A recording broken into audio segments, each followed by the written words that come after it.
Eyewitness News at 6:30 starts now. Let's take a live look outside. It's right outside our State Street studio. Snow falling in parts of Chicagoland tonight.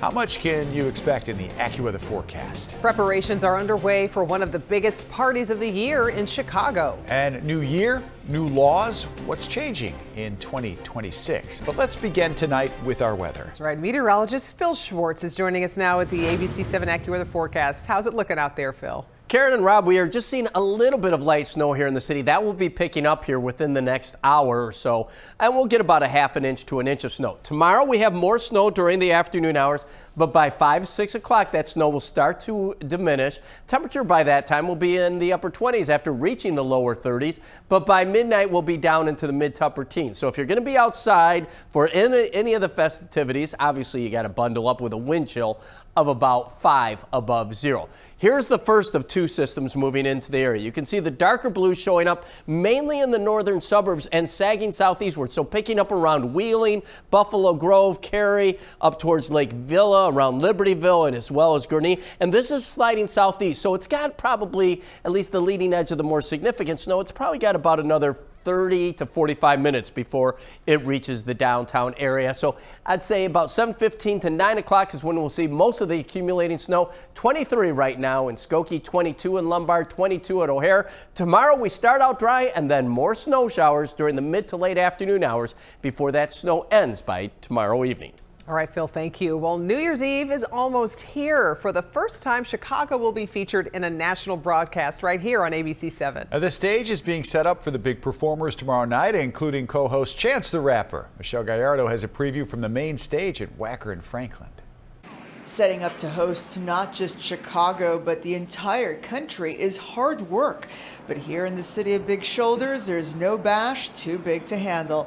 With the stage nearly set directly across the street from the Merchandise Mart, ready to serve as the center of what promises to be a rockin' New Year's Eve. The world knows the beauty of Chicago. This is just going to be another opportunity for people to see the beauty of our city. And then, of course, we can ring in the new year feeling good about where we're going in the future. But even as the setup continues, not just for the bands lined up for tomorrow's concert, but for the fireworks that will be set off from every bridge between Orleans and Columbus, elsewhere across the city, Chicagoans not planning on coming downtown are getting ready for their own celebrations. Going to be spending some time at home with my family. Got a 4-year-old, my wife, so have a couple friends over, just join the night. To that end, Matt Lorinas made a special trip to Binny's today. Its Lincoln Park location is without a doubt the center of all things champagne. We see here at Binny's the rise of the dinner party, gathering with some friends, cooking a wonderful meal, and choosing your own wine, beer, spirit to sort of make that evening wonderful. For those wanting a bit more glamour, but without all the chaos, tonight's Eve of the Eve party is where it's at, as folks get to party it up for a good cause, raising money to provide inner city youth with scholarships to private schools. Jameson Taylor is one of the program's alums. You're going to see, hopefully, a couple thousand people here tonight. Everyone dressed to the nines, nice dresses, tuxedos. A lot of people know it for being a great party, but the mission, this is actually our biggest fundraiser of the year that helps our students. I'm Michelle Gallardo, ABC7 Eyewitness News. Our preview of Dick Clark's New Year's Rockin' Eve with Ryan Seacrest continues. Coming up, we'll look at security preps and also plans in Times Square. Plus, hear from Chance the Rapper, who, as we mentioned, will be co-hosting Chicago's celebration. You can also find all this information and more on our website, abc7chicago.com. The Trump administration is facing 2 new lawsuits over the decision to cut grants for schools across Illinois.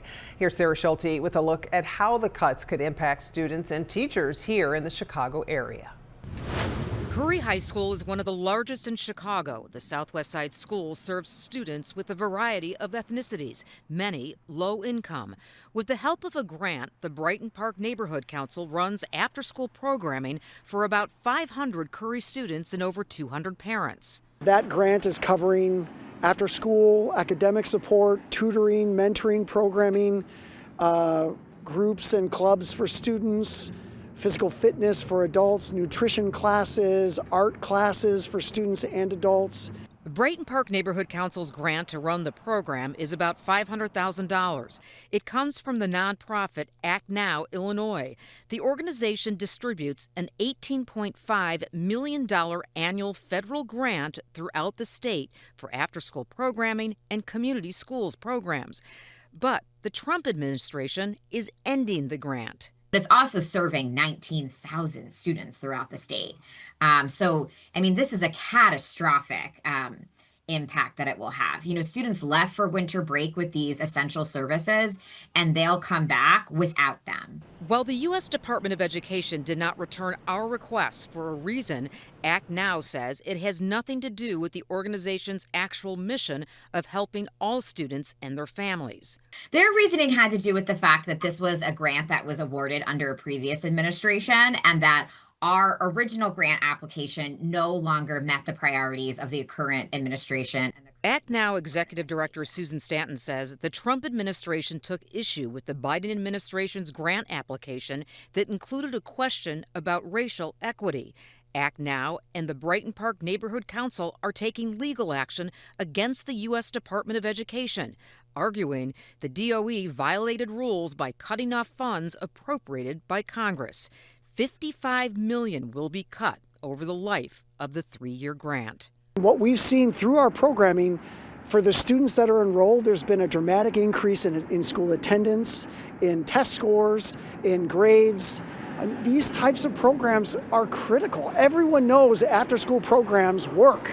Because the lawsuits are filed against the U.S. Department of Education, a judge in Washington, D.C. will hear the request for an emergency injunction tomorrow. On the Southwest Side, Sarah Schulte, ABC7 Eyewitness News.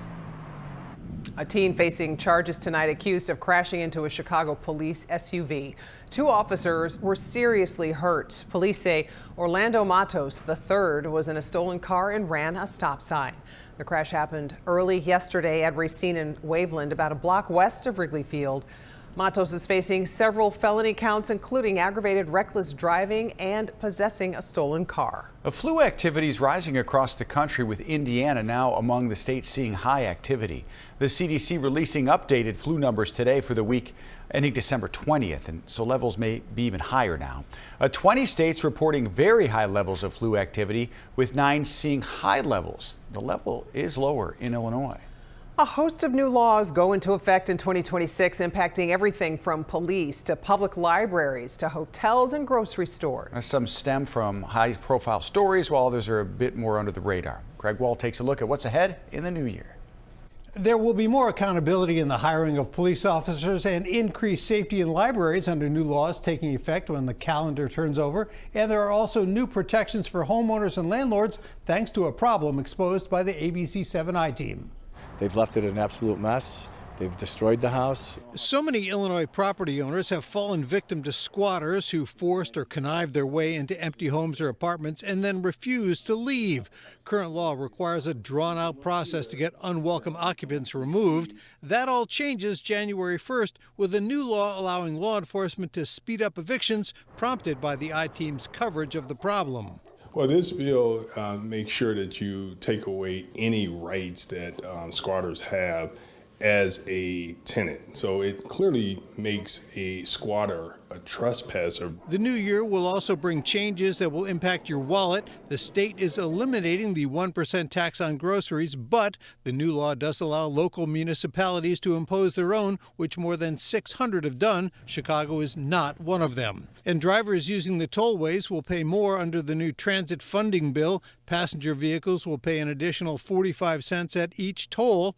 On the Skyway, the toll goes up 30 cents, raising the price to more than $8 per trip.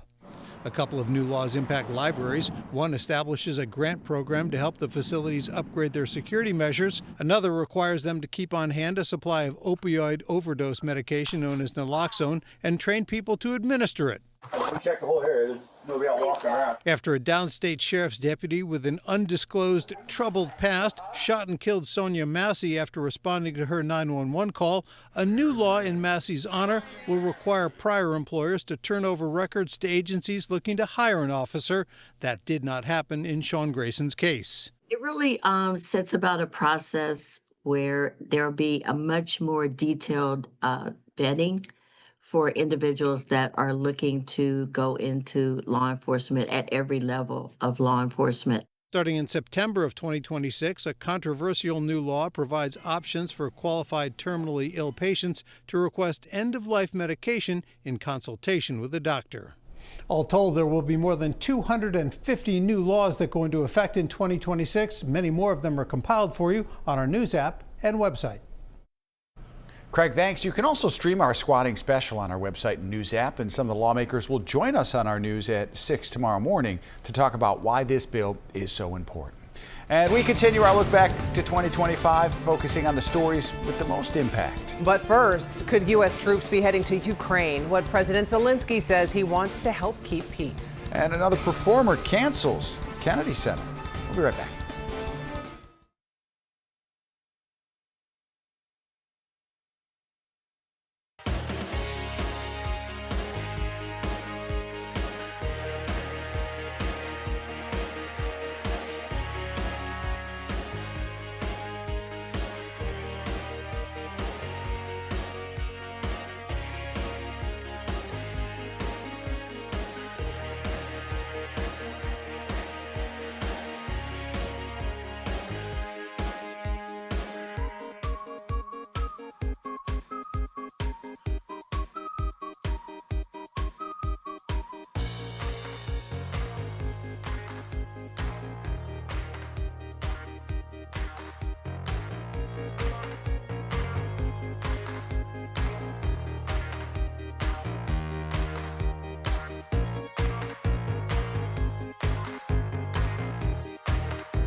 Ukrainian President Volodymyr Zelensky says he is discussing the possibility of U.S. troops in his country. In a WhatsApp chat with reporters, he said President Trump and other allies have been involved in the talks. Zelensky said this is something he would like. He also denied Russian reports of a rift between the U.S. and Ukraine. Talks are underway to end the war between Russia and Ukraine. Tatiana Schlossberg, the granddaughter of President John F. Kennedy, has died after a battle with cancer. She was 35. Schlossberg revealed last month that she had been diagnosed with terminal leukemia in an essay published in The New Yorker. She was the second daughter of former U.S. Ambassador Caroline Kennedy and designer Edwin Schlossberg. More artists are canceling performances at the Kennedy Center, citing the addition of President Trump's name to the building. Jazz group The Cookers backed out of a New Year's Eve event at the venue in Washington, D.C. They issued a statement saying they play music that, quote, reaches across divisions rather than deepening them. Doug Verone and the Dancers, as well as Christy Lee, also canceled upcoming shows. The venue's board changed the name of the center earlier this month. The center's president has dismissed the cancellations, saying the artists were booked by previous leadership. In these final days of 2025, we're taking a look back at the people and stories that moved us over the past 12 months. And yesterday we covered some of the major news events during the first half of the year. And now we'll look back at the impactful events in the second half of 2025. In July, terror rippled through River North after a mass shooting outside an album release party for a local rapper. A staggering 18 people shot, 4 of them killed. July also saw the release of longtime Chicago Alderman Ed Burke, set free after serving fewer than 10 months in federal prison for racketeering, bribery, and extortion.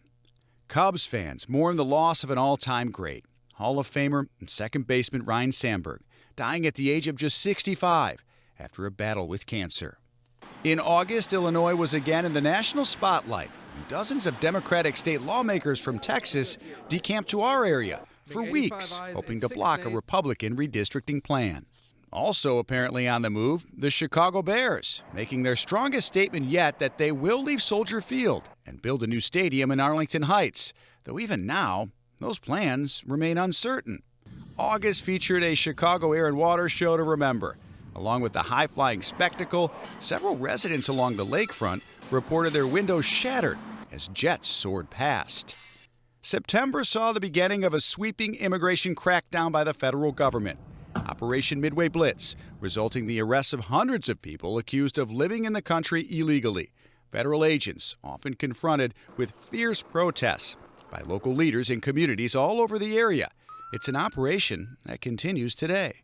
Also in September, the assassination of political activist and Arlington Heights native Charlie Kirk, shot to death while speaking on a college campus in Utah.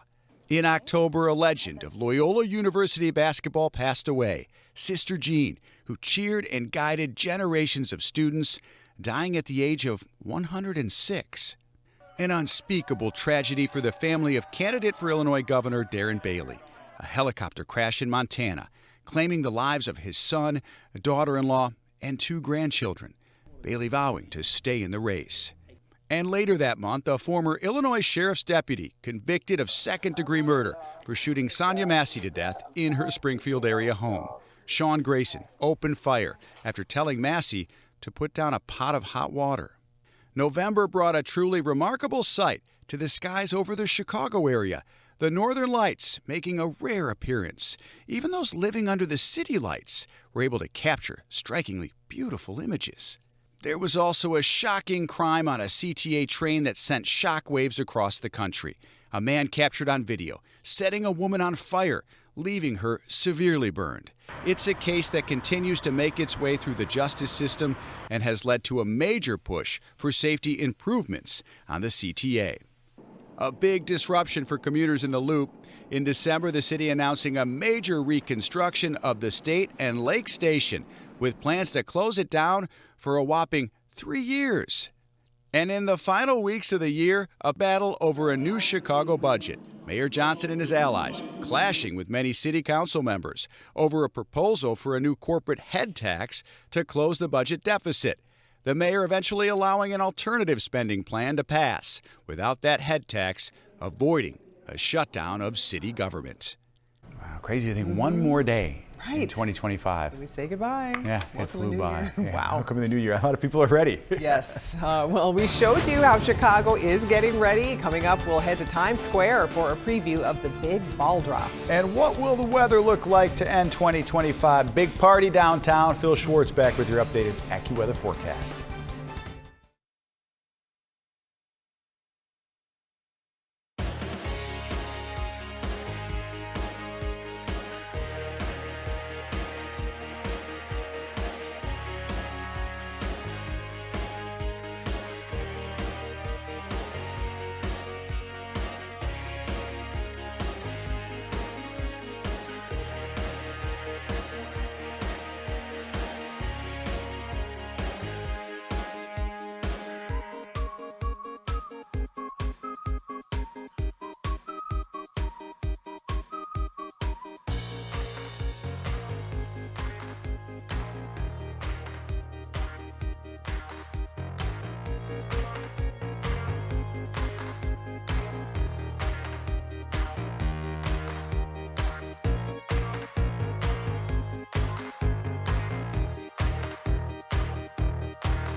Rehearsals are underway in Times Square tonight for tomorrow's big ball drop. Security will be tight there, and at New Year's celebrations around the country. ABC's Rena Roy now with the latest.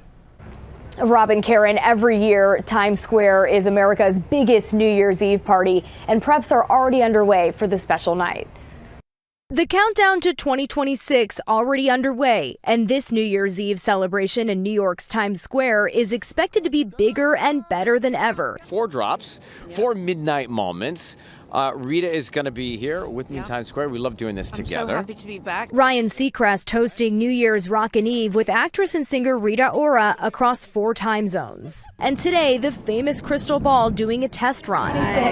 Around the country, security being put to the test, including in New Orleans. National Guard joining police on Bourbon Street, where a car rammed into a crowd during last year's celebrations, killing 14 people. In Times Square, thousands of officers being deployed, including drone and harbor teams, and additional screenings inside the security zone. The public should expect to see thousands of NYPD officers deployed throughout Times Square. The entirety of the New York City Police Department is going to be working between December 31st and January 1st. The NYPD expecting hundreds of thousands of people to gather in Times Square tomorrow. It's fun. People are enjoying a good time, but there is a lot of respect we have for that moment when all eyes are on the ball, and there is this significant moment of unity with everyone. And looking at the big show by the numbers, we are expecting a really fun one this year. It's going to be 8 hours long with 90 songs and 42 performers, including the iconic Diana Ross hitting the stage. In New York, Rena Roy for ABC7 Eyewitness News. 8 hours. Wow. Yeah. Chance is a part of it too, as we've told you. ABC7, the place to be if you're staying home on New Year's Eve.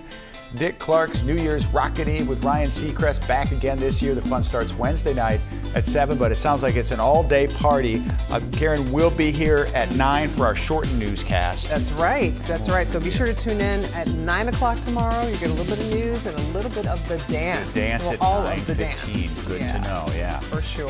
Phil's with us tonight on the eve of New Year's Eve. You could dance for everybody. You're not here all the time. It'd be nice to see you. I could, but I won't. No? I'm going to be spending it with Biggie. Oh, Biggie. We were just talking about dogs. How's Biggie doing? Biggie is 12 and a half and going stronger than ever. So 12 and a half? Oh, yeah, he's doing well. So good pupper, yeah. Home alone right now, poor guy. Well, we got to wrap this up so that you can go. Yeah, you're so not I gonna see him got to till get to my tonight. dog. Yeah, right. All right, so we are dealing with some snow right now. It's going to be picking up here in the city any minute. We're not talking about a lot of snow, but between now and 10 p.m. it will snow.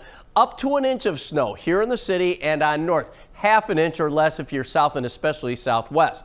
Tomorrow, a second system, another weak one moves in, and it will give similar snowfall amounts, but this is mainly between 1 and 6 p.m. with an up to an inch from the city on north, half an inch south.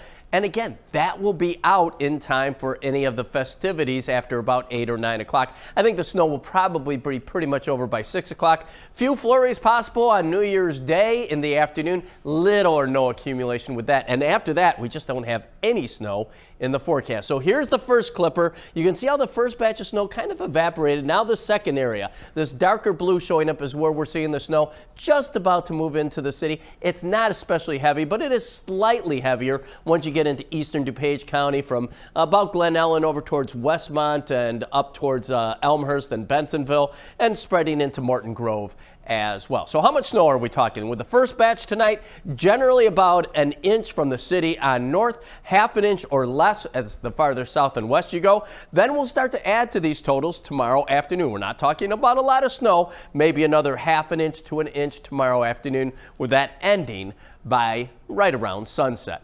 Today's high so far, 22 degrees. We're going to rise the next few hours, so the official high will likely finish up around 25, 26. Last year in the state, we were at 42 for a high. We don't have anything that warm yet, but by the middle of next week, we could sneak into the lower 40s. We have light snow falling at O'Hare, temperature 22, visibility down to 3 miles per hour. That's still fairly light snow, and it feels like it's 11 degrees with that wind. 22 in Elmhurst, 22 in Plainfield, 25 in Joliet, as well as in New Lenox. There's some of the warmer air back to the west. That's trying to move in here right now, but on the backside of that, especially that second clipper, we are going to get a quick shot of cold weather to welcome in 2026. So there's the snow in our area. Look how quiet it is throughout much of the nation. This cold air, though, reaching all the way down into Florida, where there are freeze advisories into central Florida. We watch the system, say goodbye to it as it moves rapidly to the south and east, out of here by 10, 11 o'clock at night. Then as we head into tomorrow, we start out dry.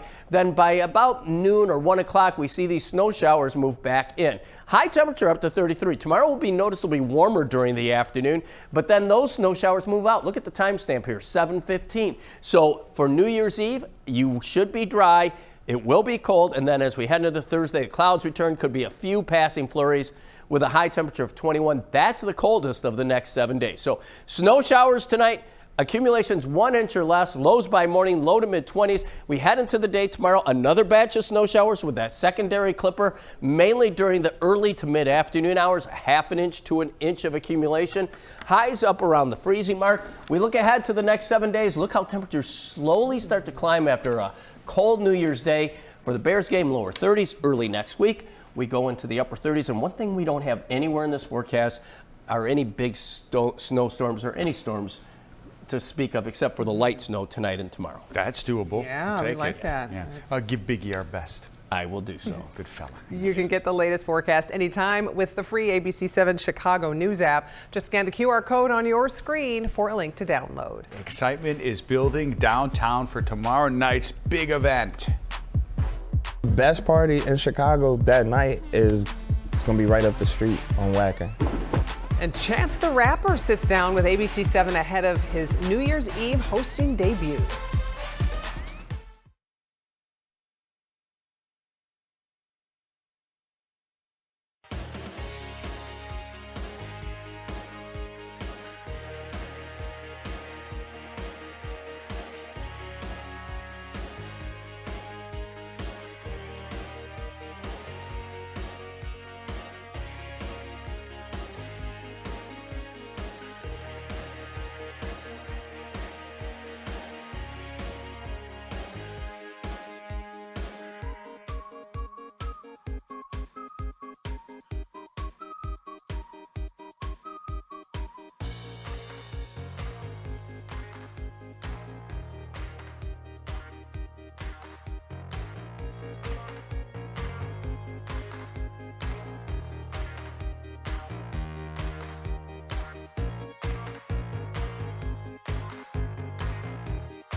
So Chicago will be ringing in the new year in style along the river and the Merchandise Mart. And for the first time, Dick Clark's New Year's Rockin' Eve with Ryan Seacrest will be celebrating here in Chicago. Live in Chicago, and Chicago's Chance the Rapper, co-hosting our Val Warner, got a chance to chat with him about tomorrow's big show.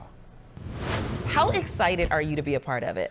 I'm very excited. It's I love New Year's because I love parties, I love celebrating, and it's a huge honor. This is the first time that Chicago has its own spot on the ball drop, and so, you know, to be able to be the first person to do it, to be able to do it from my hometown, to be able to bring the people that I want to show to a national or international stage, it's crazy. What do you want people to see or learn about Chicago that they'll get to see for the first time in the show? This is a very cultural city. Like when it comes to music, when it comes to, you know, activism and politics, when it comes to, you know, the way that we dress, the way we talk, everything is like, you know, it's compacted in Chicago, and we're very proud. And so I think you'll see a lot of little moments and familiar faces whenever I'm on TV. And again, we're gonna be lit. Like, you know what I'm saying? Like, that's really what I want to show the world, is that we lit. We are lit in Chicago. Okay, so let's talk about the performers and everything people will see that night. Yeah. Big lineup. Yeah, 50 Cent, Mariah Carey, Charlie Puth, so many folks, I'm losing count, but yeah, myself. Diana Ross. Diana Ross, the legendary Diana Ross. It's a packed show, and I think every year they try and get bigger and bigger, and you know, like I said, they're adding Chicago for the first time, but I got my co-host Rita Ora and Ryan Seacrest, a bunch of special guests, and so, you know, I think it's gonna be, you know, and then I think the most important performance, not to toot my own horn, but right before it strikes midnight, I'm going to be performing a song called No More Old Men off my new album, Starline. Yes, So- I see the hat and everything, and you can always toot your own horn here. You Yeah, are no, I home, got toot you. toot, beep beep. Oh my goodness. Okay, do you have your New Year's Eve fit together? Because I mean, come on now, it is Rockin' Eve. You got to have your New Year's Eve fit, and it is Chicago, so it's Yeah. going to be cold. I'm still figuring it out. You know, I'm gonna put it on. You know, I'm gonna figure out something. I'm gonna put on something nice. What do you tell people who are watching this as the reason why they should come out there and party with you that night? 'Cause, I mean, people are gonna leave the house anyway. You know what I'm saying? Like, if you're gonna stay in the house, you know, obviously you're gonna be watching the Dick Clark Rockin' Eve, but a lot of people go out, and the best party in Chicago that night is it's gonna be right up the street on Wacker. Let's go. You can catch Dick Clark's New Year's Rockin' Eve with Ryan Seacrest right here on ABC7. The fun starts tomorrow night at 7. Do not miss, Karen, you were mentioning this, The Dance with Terrell Brown and Cheryl Scott. It's back for its 8th year. But that's tomorrow night at 9:15. We do a short newscast at 9. Then we go right back to New York and Chicago for the big countdown to 2026. Oh yeah, you have to stay with us tomorrow night because it's going to be a lot of fun tomorrow night. So. It's going to be fun. Are you working with us tomorrow night? No. Okay, you're hanging out with Biggie. That's I've right. got to stay up tomorrow night. Well, you got to stay up tonight, too. The three of us are back That's at 10. right. Yeah, thanks so much for joining See you us. at 10 over on ABC7.